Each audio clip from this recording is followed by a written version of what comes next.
अस्सलाम वालेकुम। आज हम मैथमेटिक्स फर्स्ट ईयर की बुक में से जो चैप्टर नंबर 14 है उसके एमसीक्यूज समझेंगे। तो इसका इधर एक एमसीक्यूज लिखा हुआ है कि the solution of equation cos x बराबर है -1 के, और ये 0 से 2 पाई इसकी उन्होंने डोमेन बताई हुई है। तो अब वो पूछ रहे हैं कि बताएं cos x -1 इसका क्या जवाब आएगा। इसका सॉल्यूशन सेट जो है वो आपने फाइंड करना है। तो इसका आप इस तरह इस क्वेश्चन को सॉल्व करेंगे। आप सबसे पहले बताएंगे कि जो काज एक्स है या थीटा है, जो भी आप इसको लिखना चाहें, काज एक्स की वैल्यू जो है वो 1 और -1 कब होती है। मसलन अगर ये इस जगह पर यूं मैं बनाऊं, ये 0 डिग्री, ये 90 डिग्री, ये 180 डिग्री और ये 270 डिग्री। तो कास इस जगह पर कास 0 जो है वो 1 के बराबर होता है, और जो कास 180 डिग्री है ये बराबर होता है -1 के। और इसी तरह जो साइन यानी कि कास 90 डिग्री ये बराबर होगा 0 के। और ये वाली चीज जो नीचे लिखी हुई है कास 270, ये भी 0 के बराबर होगी, यानी कास 270 डिग्री ये भी 0 के बराबर होगा। यानी कि कास 90 डिग्री 0 होता है और 270 भी 0 होता है, और बाकी इन दो जगह पर इसकी वैल्यू 1 और -1 आ रही होती है। अब अगर हम क्वेश्चन देखें, क्वेश्चन में लिखा हुआ है काज एक्स बराबर है -1 के। तो अब आपने इसकी वैल्यू बतानी है, एक्स की वैल्यू बतानी है कि वो किसके इक्वल होगी। तो अगर इस जगह पर मैं -1 लिखूं तो x बराबर आ जाएगा काज इनवर्स -1। तो -1 कितने पर होती है? 180 डिग्री पर। 180 डिग्री को पाई कहते हैं। तो x का जवाब कितना आ जाएगा? पाई इसका आंसर आ जाएगा। तो ये वाला क्वेश्चन आपने इस तरीके से सॉल्व करना है कि इसका आंसर कितना है? पाई है। अब उससे अगला क्वेश्चन है कि अगर काज x बराबर हो 1/2 के, तो फिर इसमें से कौन सा जवाब ठीक होगा। तो इसको मैं यूं लिखूंगा, काज एक्स बराबर 1/2। तो ये एक्स इधर ही रहेगा, और काज ने दूसरी तरफ आकर हो जाना काज इनवर्स 1/2। अब ये हमने वैल्यूज याद रखनी होती हैं कि जो काज 60 डिग्री है ये बराबर होता है 1/2 के। तो इसका मतलब ये हुआ कि इसकी जगह पर मैं लिख सकता हूँ 60 डिग्री। उसकी वजह ये है कि 60 इधर रहेगा, और ये जो काज है ये दूसरी तरफ आके काज इनवर्स हो जाएगा, काज इनवर्स 1/2। तो ये किसके बराबर आ गया जी? 60 डिग्री के बराबर आ गया।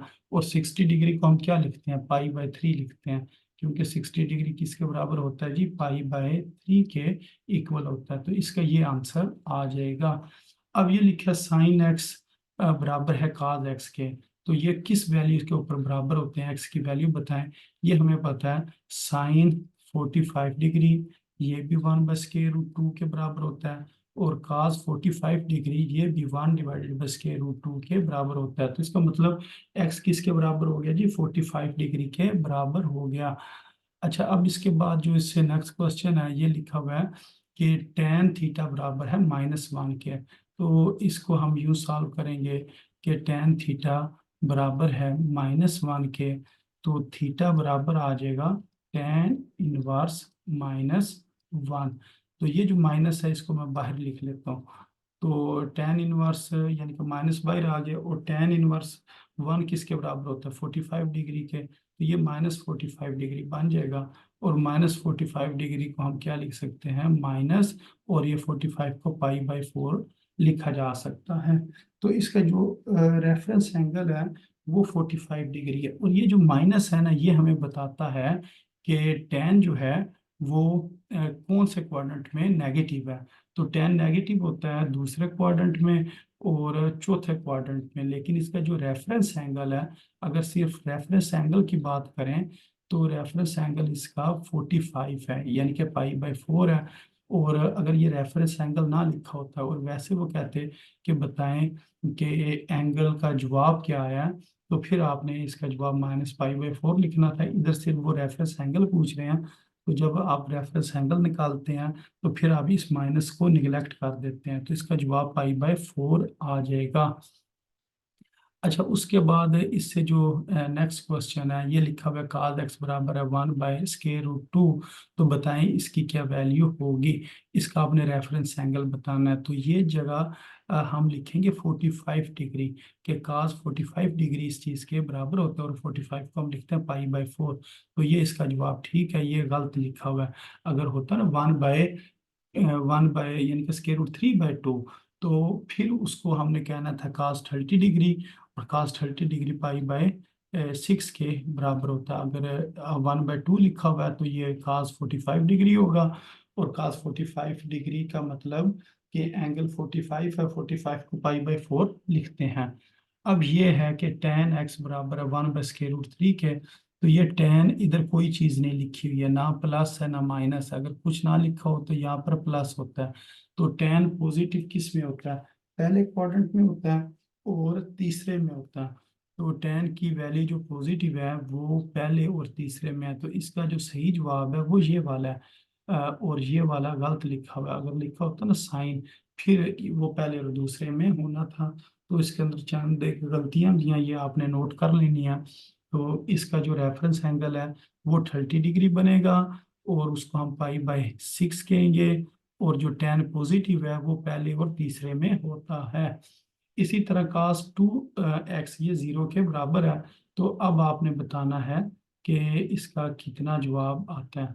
तो हम कहेंगे 2x बराबर है cos 1 0 कितने पर होता है, cos 1 0 होता है 90 डिग्री पर। तो इधर हम 90 डिग्री लिख लेते हैं। जब 90 को आपने 2 के ऊपर डिवाइड करना है, ये जो एंगल है ये इस साइड पर लिखते हैं। तो इसको अगर मैं 90 को 2 पर डिवाइड करूं तो मेरे पास आंसर कितना आ जाएगा, 45 डिग्री आ जाएगा। तो इसका भी ये जवाब गलत है। इसका सही जवाब ये है, क्योंकि इसको अगर हम सॉल्व करें तो ये हमारे पास इसका आंसर निकला है। इस वजह से इसका जवाब कितना आएगा, 45 डिग्री आ जाएगा। अच्छा, उसके बाद इससे अगला सवाल ये है कि tan थीटा बराबर है √3 के। तो बताएं ये किसके बराबर है। हमें पता है tan 60 डिग्री ये बराबर होता है √3 के। तो 60 डिग्री को हम लिख सकते हैं π/3। तो ये इसका आंसर आ जाएगा। और इसका रेफरेंस एंगल 60 है, 60 को π/3 कहते हैं। तो इसका उन्होंने कहा जी सोल्यूशन बताएं ये किसके इक्वल है। अब ये है काट, काट जो है tan का रेसिप्रोकल होता है। अगर इसको मैं यूं लिखूंगा ना tan थीटा, तो ये आ जाएगा √3। इसका हम रेसिप्रोकल ले लेंगे। तो √3 कितने पर होता है, ये हमारे पास थीटा आ जाएगा 60 डिग्री। 60 डिग्री को हम क्या कहते हैं, π/3 कहते हैं। अब हमने इसका सोल्यूशन निकालना है। जो tan है ये पॉजिटिव होता है पहले और तीसरे में, पहले में और तीसरे में। पहले के लिए तो यही एंगल आ जाएगा। अब तीसरे के लिए हम कहते हैं हमारे पास जो थीटा है वो बराबर होता है π+θ के, क्योंकि ये जगह पाई होती है, और पाई से जब हम आगे आते हैं तीसरे क्वाड्रेंट में तो वो π+ लिखना पड़ता है। तो अब इधर हम लिखेंगे π+, ये 60 डिग्री है, इधर हम लिखेंगे π/3 लिख देंगे। अब इसका जस्ट अब हमने एलसीएम लेना है। इसके एलसीएम कितना आ जाएगा, 3 आ जाएगा। और उसके बाद ये वाला 3 ऊपर चला गया और ये इस जगह पर आ गया। तो इसका आंसर आ जाएगा 4π/3। तो इसका जो सही आंसर है वो ये वाला है। तो ये इसका आंसर गलत है, क्योंकि पहले आप काट को तब्दील करें tan में। जो tan की ये वैल्यू आती है 60 डिग्री पर। तो अगर tan की वैल्यू ये 60 डिग्री पर है, इसको हम π/3 लिखेंगे। जब हम π+θ तीसरे क्वाड्रेंट के लिए लिखेंगे तो इसके अंदर हमने π+π/3 लिखना, तो हमारे पास आंसर आएगा 4π/3। तो ये इसका सही आंसर है, ये इसका गलत आंसर है। उसके बाद यहाँ पर कुछ क्वेश्चन है, इनको देखते हैं। सीकेंट x बराबर है -2 के। तो बताएं जो सीकेंट x का जो रेफरेंस एंगल है वो क्या बनेगा। अच्छा, अगर मैं सीकेंट को चेंज कर लूँ काज में, तो काज x किसके बराबर आ जाएगा, -1/2 के। तो यहाँ से अगर हमने रेफरेंस एंगल निकालना है तो सिर्फ इसको देखना है। तो काज की ये वैल्यू कब आती है, ये काज 60 डिग्री जो हो वो 1/2 के इक्वल होता है। जो 60 डिग्री है इसको हम क्या लिख सकते हैं, π/3 लिख सकते हैं। तो इसका रेफरेंस एंगल π/3 आएगा। ये हमारी मर्जी होती है कि अगर हम चाहें तो सीकेंट को काज वगैरह में तब्दील कर सकते हैं और इसको सॉल्व कर सकते हैं। तो अगला क्वेश्चन भी सेम इसी तरह ही है। तो वो कह रहे हैं कि ये अब सीकेंट नेगेटिव है, सीकेंट नेगेटिव का मतलब काज नेगेटिव है। तो काज किस में नेगेटिव होता है? दूसरे और तीसरे क्वाड्रेंट में नेगेटिव होता है। इसका ये फार्मूला होता है, मसलन इधर आप ये पहला क्वाड्रेंट है, ये दूसरा है, उसके बाद इस जगह पे ये तीसरा है और ये चौथा है। तो इधर आल पॉजिटिव होते हैं, इधर साइन पॉजिटिव होता है, इधर टेन पॉजिटिव होता है और इधर काज पॉजिटिव है। काज का रेसिप्रोकल होता है सीकेंट। काज और सीकेंट इस जगह पर क्या होंगे? पॉजिटिव होंगे। इस जगह पर साइन और को सीकेंट पॉजिटिव होंगे। इधर टेन और कार्ड पॉजिटिव होंगे और इधर सारे ही पॉजिटिव होंगे। तो ये सीकेंड जो है ये नेगेटिव है। सीकेंड नेगेटिव किस में होता है? दूसरे और तीसरे में। इसी तरह साइन एक्स बराबर माइनस स्क्वायर रूट 3/2 के। तो अब इसका आपने रेफरेंस एंगल बताना है। तो रेफरेंस एंगल के लिए सिर्फ आप ये चीज ले लें, स्क्वायर रूट 3/2। ये हमें पता है साइन 60 डिग्री जो है वो बराबर होता है स्क्वायर रूट 3/2 के बराबर होता है। तो 60 डिग्री को हम क्या लिख सकते हैं? पाई/3 लिख सकते हैं। तो रेफरेंस एंगल के लिए आपने साथ माइनस नहीं लगाना है। ये जो माइनस है ये क्वाड्रेंट बताने के लिए होता है। तो साइन नेगेटिव होता है तीसरे में और चौथे में। तीसरे और चौथे में साइन नेगेटिव है और इसका रेफरेंस एंगल पाई/3 है। तो ये गलत लिखा हुआ है, ये माइनस पाई/3 नहीं है। इसका सही आंसर क्या है? पाई/3 है।